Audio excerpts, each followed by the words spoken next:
parler des films et des séries que je suis allée voir récemment. Et j'avoue qu'entre le mois de juin, le mois de juillet, je suis allée voir énormément de choses. Donc du coup, je pense que je vais faire plusieurs petites vidéos pour vous parler petit à petit et non pas vous faire une énorme vidéo de tout ce que j'ai vu. Donc voilà, on va commencer par deux films que j'ai vus. Je vais vous parler de Miraculous, que je suis allée voir au cinéma avec ma nièce, et je vais vous parler de Élémentaire, que je suis allée voir avec Cynthia au cinéma. Je vais commencer par Miraculous, que je suis allée voir au cinéma avec ma nièce du coup. Le sujet, c'est le film Miraculous. Je ne suis pas une grosse fan de cette licence, donc il se peut qu'il y ait des connaissances que je n'ai pas, et je m'en excuse. Mais j'ai dans mes anciennes amies une personne justement qui s'y connaît énormément et qui est d'ailleurs une influenceuse miraculeuse. Et j'ai eu des retours de sa part et on est quand même pas mal d'accord sur certaines choses. Donc je me dis, bon, c'est peut-être pas que moi. Pour vous la faire courte, si vous ne connaissez pas l'histoire de Miraculous, c'est l'histoire d'une jeune lycéenne qui est très maladroite, qui s'appelle Marinette. C'est une réelle catastrophe ambulante. Elle fait toujours tout tomber, tout casser, enfin bref. Une de ses plus grandes passions, c'est la mode. Elle adore faire du stylisme, de la couture, enfin ce genre de choses quoi. Il va y arriver une énième catastrophe qui va faire que le chaos va s'échapper de je sais plus trop quoi.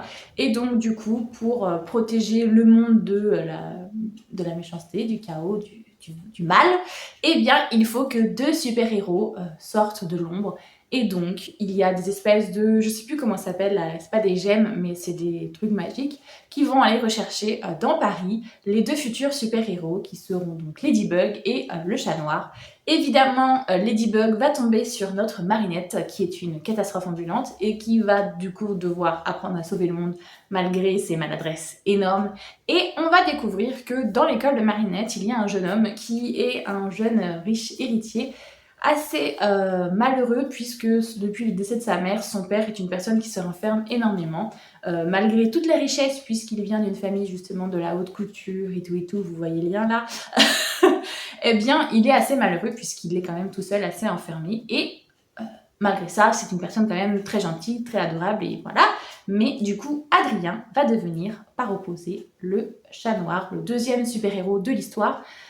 Et Marinette est amoureuse de Adrien, mais Marinette, c'est pour lui une camarade de classe comme une autre, il ne la voit absolument pas. En revanche, quand il est un Chat Noir va tomber amoureux de Ladybug. Bah oui, parce que les quiproquos, c'est pas assez drôle s'il n'y en a pas dans les deux sens. Donc voilà, on part sur une histoire où deux lycéens qui ne se connaissent pas vont devoir apprendre à se connaître sans savoir qui c'est l'un l'autre. Parce qu'en gros, quand ils sont dans le lycée, ils sont en mode normal, et quand ils sont en super-héros, ils ne disent pas leur réelle identité, un peu en mode Superman, vous voyez, Clark Kent, c'est deux identités totalement différentes.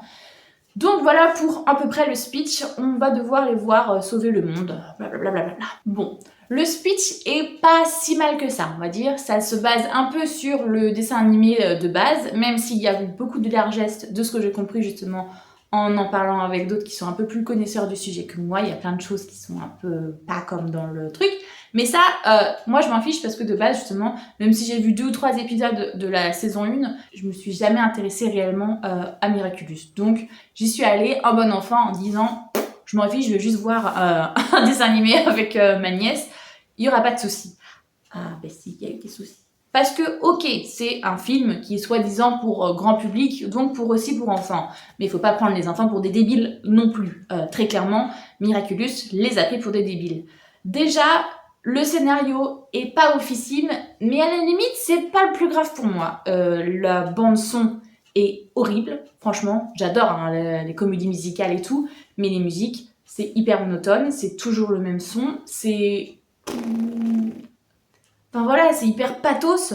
Il y a des moments où j'étais en mode mais mince. Enfin justement, dans un Disney, il y a des musiques très tristes, il y a des musiques très joyeuses, mais justement, c'est voilà, ça fait en fonction. Et là, on est vraiment toujours sur on est triste, on est triste, on est triste, on est triste, on est triste.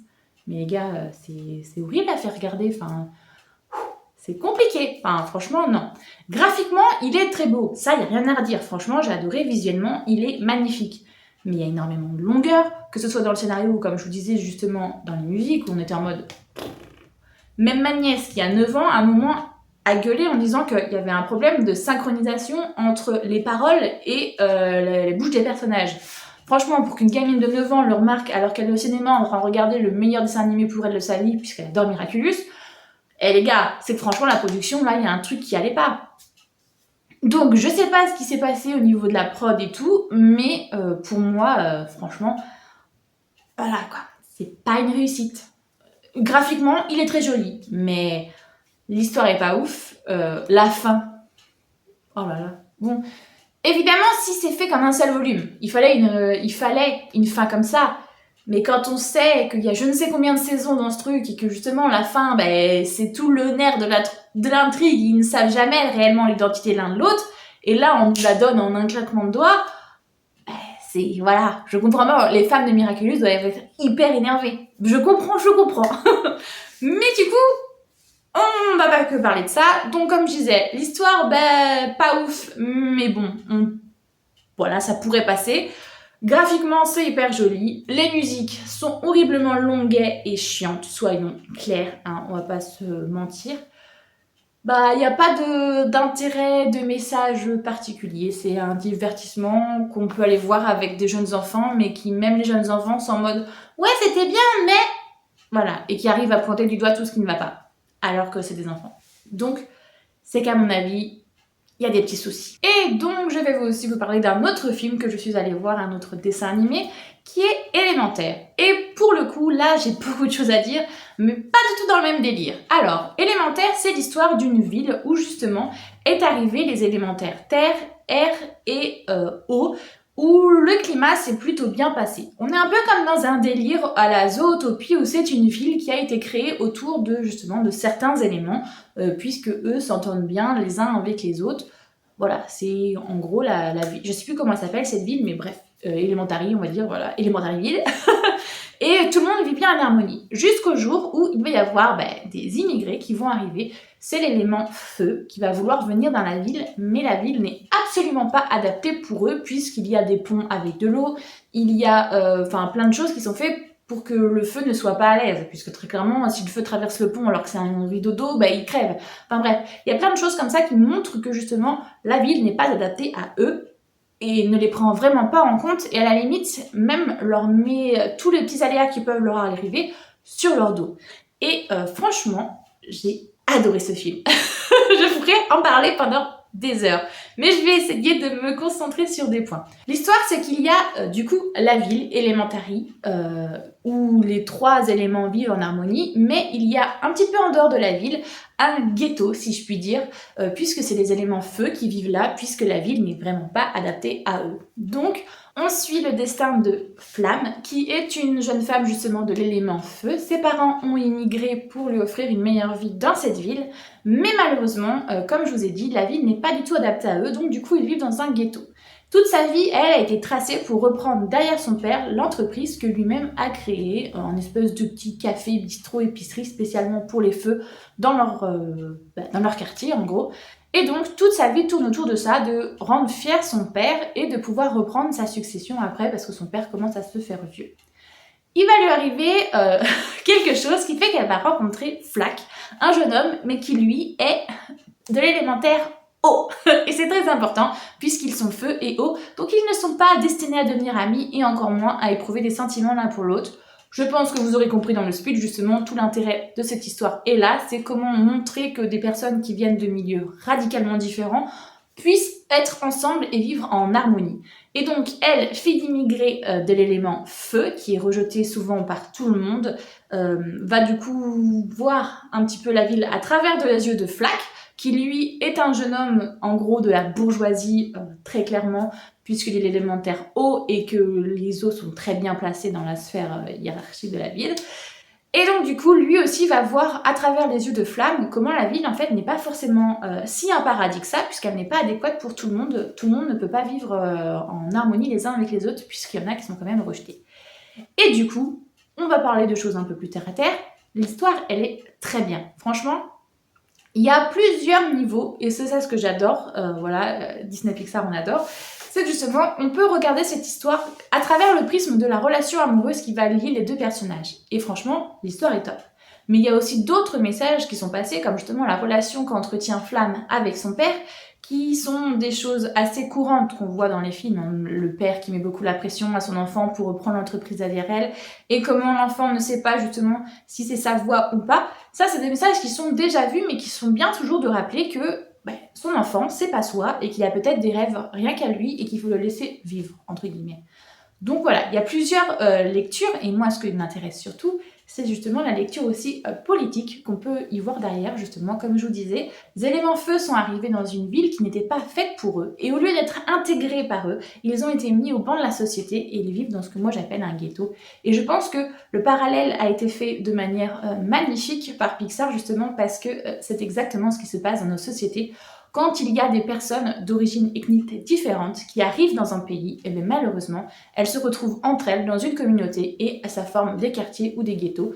C'est des sujets évidemment très polémiques qui sont très difficiles à mettre dans un film de jeunesse, mais qui là, je trouve, ont été faits avec une justesse mais extrême, de faire passer des messages comme ça aussi forts en mode ben ouais, mais si ils sont comme ça, c'est peut-être parce qu'il y a des raisons. S'ils restent entre eux, c'est peut-être parce que les efforts d'un autre côté n'ont pas été faits. Enfin bref, il y a plein de messages qui ont été véhiculés dans ce film que je trouve hyper forts, hyper intéressants. Bon, il y a des messages bateaux évidemment, mais il y en a d'autres qui sont très bien. Par exemple, comme je vous disais, dans la relation amoureuse entre Flack et Flamme, Flamme est d'un tempérament de feu. Elle a tendance justement à être impulsive, à être explosive et à être assez rentre-dedans. Alors que Flack, l'homme, du coup, lui est plus quelqu'un d'émotif, qui va avoir tendance à montrer ses émotions, à être plus dans l'empathie, à vouloir aider les gens. Et c'est génial parce que ça inverse le schéma type hétéronormé, comme quoi c'est l'homme qui a tendance à vouloir toujours justement être impulsif, nanana, colérique, et la femme qui est plutôt dans la soignante, l'aidante, la sauveuse, l'empathe, nanana. Non, là les genres sont inversés et ça fait du bien de voir ça dans un film justement censé être pour les enfants, mais que là, avec tout ce que je vous ai dit, vous avez bien compris que les adultes y retrouvent aussi leur compte, parce que, waouh. Donc, on va recentrer un petit peu. L'histoire est très bien et peut être lue à plusieurs points de vue. Franchement, moi j'ai adoré. Graphiquement, c'est hyper joli, les décors sont hyper bien pensés justement au niveau des éléments, comment la ville intègre justement les éléments terre, eau, feu et tout. Enfin bref, c'est hyper justement bien pensé, les sports, les institutions, comment elles sont créées et tout. Franchement, c'est du grand Pixar, on adore. Les musiques, la bande son, j'ai pas été transcendée, donc pour moi ça devait être bien, mais vous voyez, là j'ai pas de musique, enfin voilà. Ça devait être bien, mais pas tant que ça, parce que j'ai pas... Mais surtout pour moi, ce qui est très intéressant, c'est comme je vous l'ai dit, les rapports entre les personnages et le message que véhicule ce film, c'est juste génial. Donc franchement, j'ai adoré et je le recommande. C'est récemment, je crois bien, un des films qui m'a fait le plus de bien à mon petit cœur. Parce que j'ai pas grand chose à lui reprocher. Franchement, quand je suis ressortie du cinéma avec Cynthia, on s'est regardé, on s'est dit waouh, ça faisait longtemps qu'on n'avait pas vu justement un film slash dessin animé qui ne prenait pas les gens pour des imbéciles, au contraire, qui avait un message à véhiculer et adoré. Franchement, adoré. Donc voilà, je vous ai parlé de ces deux films que j'ai vus récemment au cinéma. J'espère que cette vidéo vous a plu. Si vous avez vu les films aussi, si vous souhaitez en parler, il n'y a pas de souci, il y a l'espace commentaire qui est là pour ça. Si vous souhaitez aider la chaîne, n'hésitez pas à liker la vidéo, ça fait toujours plaisir. Et si vous souhaitez voir le reste de mes vidéos, n'hésitez pas à vous abonner. Moi, j'espère que tout va bien pour vous, que vous voyez des bons films, ou pas. D'ailleurs, si vous préférez série, il n'y a pas de souci. Ou si vous préférez lire un bon livre, c'est pas moi qui vais vous le reprocher. J'espère que vous passez de bonnes vacances. Si c'est pas le cas, bienvenue dans la team. J'espère que tout va bien pour vous et je vous fais de très gros bisous.